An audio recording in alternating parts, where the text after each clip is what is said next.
nahatulan na ng parusa ang apat na players na nagsuntukan ng Detroit Pistons at Charlotte Hornets. Ito pang headline ngayong araw mga idol. Mukhang nalugi ang Utah Jazz sa pagkuha kay Jaren Jackson. Ano naman kayang nangyari? May balita naman patungkol naman kay Giannis Antetokounmpo out for the All-Star Game. Alamin naman kung sino naman ang papalit sa kanya. May masamang balita naman kay Cooper Flag ng Dallas Mavericks. Sigurado maraming ditong malulungkot sa binalita ni Shams Charania. Pinag-agawa naman si Jeremy Sohan ng 10 kuponan sa NBA. Siguradong jackpot ang nakakuha. Eto naman mga idol, mainit naman ang pinag-uusapan ng mga NBA executives. Kung matutuloy nga ba itong dalawang expansion teams sa National Basketball Association dahil may magbabalik ang Seattle Supersonics at may panibagong kuponan naman na bubuuin sa Las Vegas States ng Western Conference. Pero ayon naman dito kay Shams Charania mga idol, kailangan isang team sa West na may mapupunta sa Eastern Conference. Ayon naman sa ESPN Insider, ang possible na malilipat sa East ang Minnesota Timberwolves, Memphis Grizzlies at New Orleans Pelicans na kung sakaling magkataon na mangyari nga yan mga idol.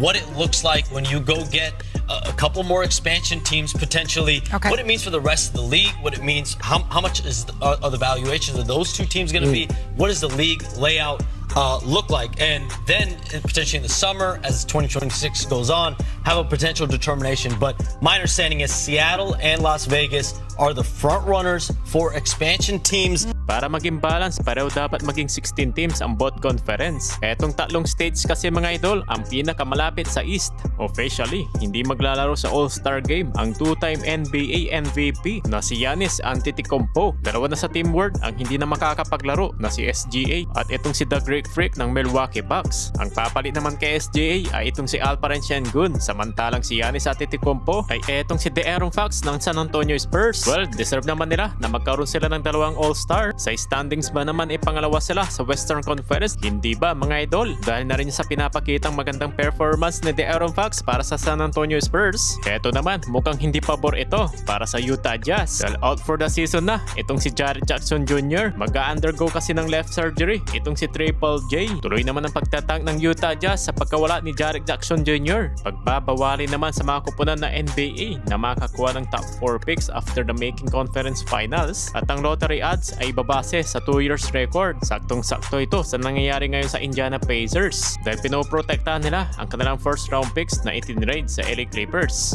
At Jeremy Sohan ang binitawan naman ng San Antonio Spurs mga idol. Hindi kasi nila magawang maitrade ang player na to kaya winave na lang. Nakalibre yung mga kupunan na walang tinrade pinag-agawan sa buyout market na wala na lang kasi ito sa rotation ng San Antonio Spurs. Kaya heto, 10 NBA teams lang naman mga idol ang sumubok na kumuha para dito kay Jeremy Sohan. Nangunguna naman dyan ang Denver Nuggets, Philadelphia 76ers at Phoenix Suns para sa pagkuha kay Jeremy Sohan. Pero gusto para ng player na ito na mapunta sa New York. Nagkaroon naman ng bagong kakape si Jordan Clarkson at masama ito para sa rotation ni Kabayan. Tinatarget pa naman ito makuha ng New York Knicks at sakto nakuha na ito ng walang kapalit at parang ayaw niya rin maging teammate si LBJ. Tinawag pa naman niya ng sobrang pagpa-flop itong sa social media noong 2023 kontra sa Denver Nuggets. Samantalang kompleto ng roster spot ng LA Lakers kaya hindi na sila pwedeng kumuha pa sa buyout market. Kinuha nila si Kobe Bumpkins for a 2-year deal at nakumpleto yung spot ng Lake Show. May masamang inilabas naman na balita para kay Cooper Flag dahil hindi siya makakapaglaro ngayon against sa LA Lakers. At heto pa, bad news para kay Coop,